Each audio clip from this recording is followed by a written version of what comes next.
What's up guys, my name's Adapt, welcome back to another video on the channel. Now we have another formation review for you guys. Now you guys are wondering why there's blank slots in my squad. Basically, I've recorded this part of the video already, but my mic had to have problems. So my mic was having problems, it was cutting out a lot, so it got past the point where I could edit the video a bit and it will sound alright. Most of it was cut out, so I have to do this part of the video all over again.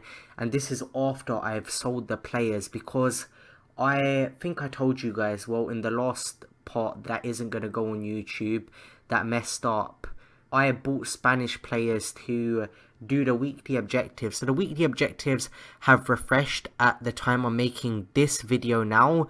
There's Digne in there, there's Gomis in there, and there's one other team of the season as well. I can't remember it's Declan Rice, guys. So there's Declan Rice and the other two team of the season. So I'll try and get them, and there's foot swap deal players I need to get as well, because I'm trying to get that base icon. So managed to do the foot swap deals, got two of the team of the seasons, but the last team of the season was a League One player, and I ran out of time to do that. There was just so many things to do this week in weekly objectives, so I didn't really get around to doing that.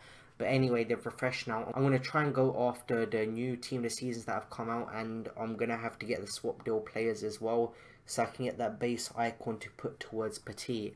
So the players who were in the blank spots were Delu Lefeu was in the right mid role. Then in the left mid role we had Christian Tello, and in the left wing role we had Koke. So if you guys can just imagine them three players there, that's what the squad looked like. So let's take you guys through the team as a whole right now. So in goal we got Edison. I can't be asked to take you guys through all the in-game stats. You guys can see the stats, the games, the goals, how much I bought them for. So you guys can look at that as I'm going through. You'll see some of these players, I've paid a lot for them.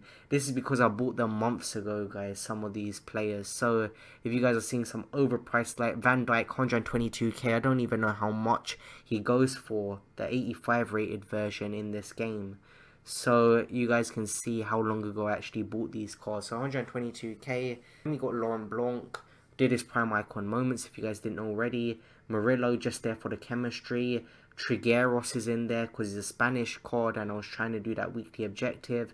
Then we have Keane. Now before I had Keane in here, I had Thiago, but Thiago was on loan and his loan games ran out. So here we have Keane to replace him. Then we have Suso in right wing.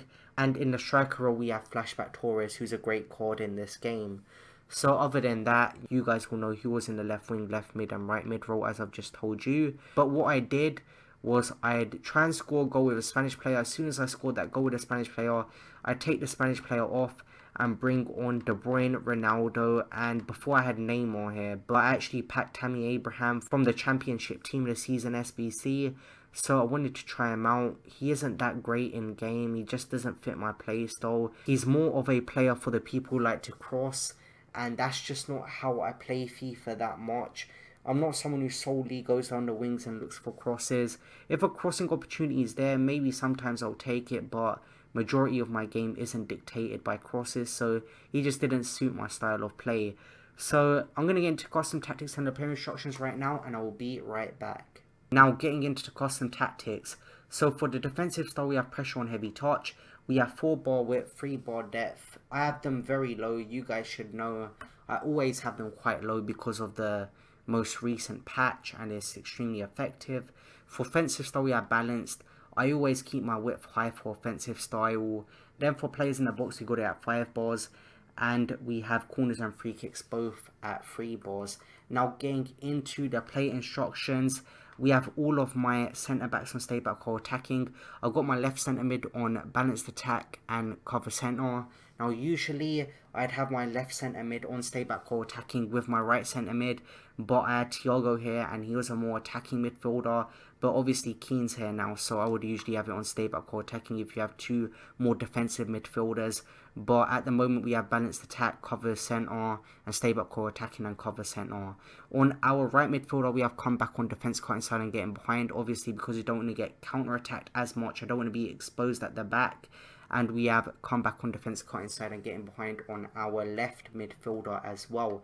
Now getting into our left wing, cut inside, getting behind. On our striker we have getting behind and stay forward. I always like to have getting behind and stay forward on my striker when possible. If I have a striker who's got decent acceleration and can get in behind, then I will try my best to put them on getting behind. If I've got a target man, then I just usually put them on balanced, or sometimes I'd use target man, but it's quite rare that I do that. So we have getting behind and stay forward, and on our right wing we have cut inside and getting behind. So guys, those are the custom tactics, those are the play instructions. That's the team I'm going to be taking into the gameplay. Now let's get into the gameplay. Now getting into the gameplay, so we come up against someone with a flashback company. I don't know why he was playing Inform Casemiro at striker, maybe he switched his position, but we go down early on in the game to a set piece. It's the usual. If we're going to concede, most of the time it's from a set piece. Yet again, another set piece and we're 2-0 down. Them crosses, sometimes they're unstoppable. Yeah, you can bring your keeper, and I've tried many times before, but sometimes the ball gets past my keeper and my opposition just has an empty net to head the ball into. So sometimes them corners are just unavoidable. I don't know how to do them myself. I do kind of know how to do them, but I'm not sure how to be the most effective with them. But anyway, we are losing 2-1 here. I managed to get one goal back, and then Suso's on the ball, plays it to De Bruyne, and we find ourselves at 2-2. Perfect goals which actually take some work. That's what you guys are seeing from me, and it's just really frustrating when you see your opposition score from a set piece, from a corner, which is just unfair in my opinion, but that's just how it is. He makes it 3-2 in the 83rd minute, and then he's going to do a La Croqueta with Ousmane Dembele, and he makes it 4-2, and the game slips away from us, and two long shots there from Butragueno, and we've lost the game. But that's just how it is sometimes. So we lose 4-2. Getting into the next game, this guy has a very good team of the year, De Bruyne. I don't even know how much he is, guys, but he looks like an absolute beast. I think I'm going to try and get a team of the year player later on in this game. I haven't had one yet, but we do take the lead 1-0 with Suso. So we're 1-0 up, 85th minute it comes to now. He's going to play the ball to Salah. Salah's on the ball, finds someone in the middle, and he's going to make it 1-1 with N'Golo Kante. And just like that, we end up drawing the game. So you hold it for the whole game. I'm thinking I'm going to get my weekly objective done. I'm going to get a game which goes towards it.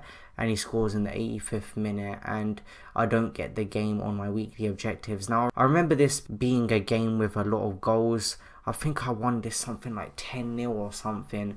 So we're just going to be here for a long time. Thiago, as I told you guys earlier, was in here before I replaced him with Roy Keane. So he makes it 1-0. And then Ronaldo plays it to Suso. Ronaldo gets the ball back. Ronaldo plays it to Keane. Keane plays it to Ronaldo. And Ronaldo's going to put it into the back of the net. And he makes it 2-0 right there. So 13 minutes in, I kind of knew that this was going more towards my way. I kind of knew I was dominating the game quite a lot, and I knew it was going to be a high scoring game. So we make it 3-0 here, I do believe. So we get the rebound, cross it in, and Ronaldo puts it into an empty net, I do believe. So we're 3-0 up, 26 minutes in, and then we're going to go ahead and we're going to make it 4-0 here. So it's just some good play here. Suso's on the ball, plays it to Keane. Keane passes it to Neymar. Neymar puts it in, makes it 4-0. And we're 30 minutes in. By this time, most people would have just backed out of the game. But this guy decided he's going to stay in. I don't know why he did that. But some people just like to stay in because they like to just learn from what their opposition do. Try and get better, which I respect. So we have the ball here with Suso. Pass it across. And we make it 5-0 here. It's just goal after goal. I kind of felt sorry for this guy. 35 minutes in and we're already winning 5-0. And he makes a mistake. and this guy kind of just gave up, starts bringing out his keeper, starts being rash with his decisions, and we make him pay and make it 6-0. This guy got a red card as well, as you guys can see in the top left corner. I can't remember who got that red card, but 64 minutes is 6-0.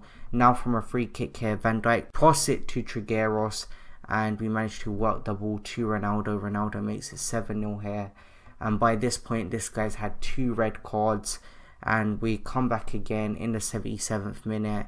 We play the ball across, he brings the keeper out, and he just started making loads of mistakes. He just gave up, and we make it 8-0 there. I'm not going to take my foot off the gas. Let's go ahead and score another one. Ronaldo's on the ball, plays it to Trigueros. We get the rebound with Neymar. That's 9-0 right there. And we are going to go ahead and make it 10-0, and I believe this game is going to be over after this one. So Ronaldo on the ball, Ronaldo passes it to Keane, and Keane puts it into an open net pretty much, and we do win the game 10-0 in the 93rd minute. So you guys can see the stats. I was quite clinical with all the shots I had. And getting into the next game, this guy's a flashback Sturridge, he had a flashback Hernandez was that, and he had a prime icon moments Bobby Moore. So I knew this game might be a test. So we make it 1-0 with Delu Lefeu, and then we get the ball here, we cut the ball out with an interception. Suso plays it to Abraham. Abraham's on the ball here, plays it to Suso, and Suso puts it into the back of the net and makes it 2-0 in the 16th minute. So 2-0 up in the 16th minute. This game looks like it's going our way. We do something with the set piece and we make it 3-0. So winning 3-0 here, and we go ahead, and this guy is gonna go ahead and rage quit, and we do win the game 3-0 in the 45th minute. So a good result for us, and I believe this is the last game here. This guy has a couple of team of the season cards, makes it 1-0. This was a tough game. 24th minute makes it 1-0 with Alex Telles out of all players. He does a bit of a free kick set piece, but straight from kickoff here, we do a heel to heel, pass it to Keane. Keane plays it to Suso. Torres is on the ball. Suso does a drag back. Trigueros is on the ball, does another drag back. We play it past this guy, and we do manage to eventually score a goal, and we make it 1-0 there. So in the 47th minute, we make it 1-0 just after half time here. And I believe this guy is going to go ahead and score with Kluivert there. So he opened up his body, good angle, and when he shot that, I kind of knew it was going to go into the back of the net, especially with prime icon moments Kluivert. So he does win the game 2-1 there. So we go straight into the next game. This guy's a man of the match, Delu Lefeu. He had a foot birthday Martial in there. I didn't really try out foot birthday cards enough. I want to try out some position changes. Van Dijk looks good. I just didn't get around to trying the foot birthday cards, and we do make it 1-0 here with Delu Lefeu in the 18th minute. So game's looking good so far. We're 1-0 up in the 18th minute, and this guy comes back, plays the ball to Martial. Martial plays it to Mata, and I believe he's going to score with Mata right here. So he gets to go with Mata, and I knew I was in for a tough game. Ronaldo plays it to Keane. Ronaldo's on the ball yet again, plays it to Suso. Delu Lefeu is on the ball. Delu Lefeu crosses it in, and we do manage to get a bit lucky with that touch. The keeper didn't try and get the ball from my player's feet, which was a bit weird, but we do make it 2-1, and we are in the lead. In the 76th minute, we go ahead and make it 3-1, and this game is going to end 3-1. So guys, that's the gameplay. Now let's get into the pros and cons and the overall rating, and I will be right back.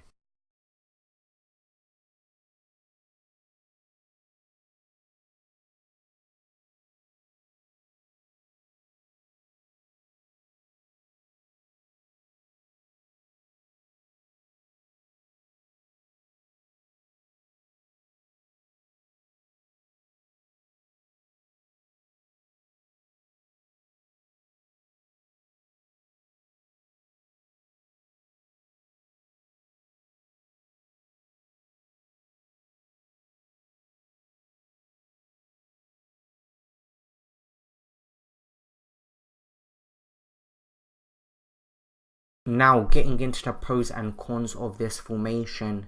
So it had really good attacking urgency. That's what you'd expect with a formation like the 3-4-3. When you attack, you feel like everyone's rushing forward, everyone's making an effort to attack and try and get in your opposition's face. And in other formations, you might not notice it as much, but you definitely notice it in the 3-4-3.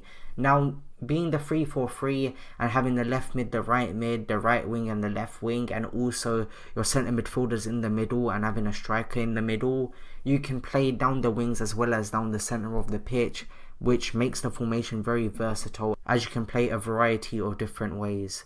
It's also good for counter-attacking play, so if you're positioned as a corner, you get the ball back, you have a lot of people rushing forward, a lot of attackers ready to receive the ball and make something happen. You can also press very well 3-4-3 packed midfield with the left mid and the right mid, also the right wing and left wing.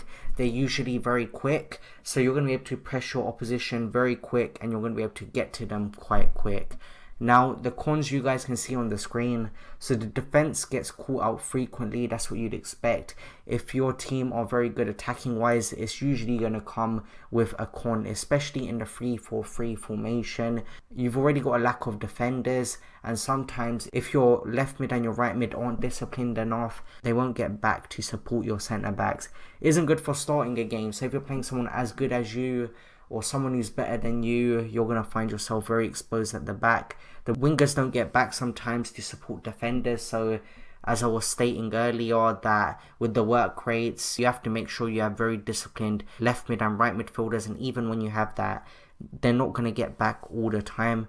Requires wingers with very good stamina. That's adding on to the fact that your wingers are going to be running a lot. They're going to be getting back and they're going to have to get up to help support the attack as well. So it's going to run their stamina down a lot if they're literally running up and down the pitch for pretty much the whole game. Yet again, you can get caught on the counter attack. That's just the nature of formations usually with 3 at the back. And since your right mid and your left mid aren't going to be back 100% of the time when you're defending, the back post is going to be exposed, especially when your opposition does back post crosses, and they're extremely overpowered, so you guys should expect them. So guys, those are the pros and cons. Now getting into the rating I gave this formation. For the defensive rating, I gave this formation a 4 out of 10. It just wasn't great defensively. I just felt like I got exposed a lot. And preferably at the beginning of the game, I just use a formation 4 at the back. I just wouldn't use a 3-back formation, especially the 3-4-3, because I felt like I was getting countered a lot. I was getting caught out a lot, and sometimes my left mid and right mid didn't get back. Maybe that was my fault because I had Tello and Delu Lefeu in them positions just to get the weekly objectives. I wasn't really looking at their work rates. But for the attacking rating, I gave it a 7.5 out of 10, as you would expect in a 3-back formation. Very good attacking wise, and overall I had to give it a 5.5 out of 10, which is, I'd say, below average. The attacking, it should be a 9 or a 10 out of 10 for a formation with a 3-back. That's what you'd expect. But I just felt attacking wise, it wouldn't be that different than a formation with 4 at the back. So that's why I gave it a 7.5 out of 10. Didn't see much difference. But defensively, this formation is much worse than other 4 at the back formations, even some other 3-back formations as well. Similar formations to this, 3-4-2-1 looks quite similar to the 3-4-3. I wouldn't say this is FUT Champs ready, especially at the beginning of a game. Maybe later on in the game, if you're chasing a game and you need a goal immediately, you could switch to a 3-4-3, but there's other better 3-back formations than this. So I managed to score 20 goals with this formation. I conceded 8, but it just didn't feel great defensive wise. There were so many gaps in my defense. I felt like they were exposed when my opposition was on the attack. It just wasn't a good feel for me. So that's why I gave this formation a 4 out of 10 for the defensive ratings, and I only managed to keep 2 clean sheets. That's okay, but if I'm looking for a formation which is going to be up there, I need more clean sheets, guys. So that is the end of this video. If you guys enjoyed this video, make sure to smash that like button, subscribe to the channel down below. I'll see you guys in the next video. See you guys later. Peace. Damn, I'm on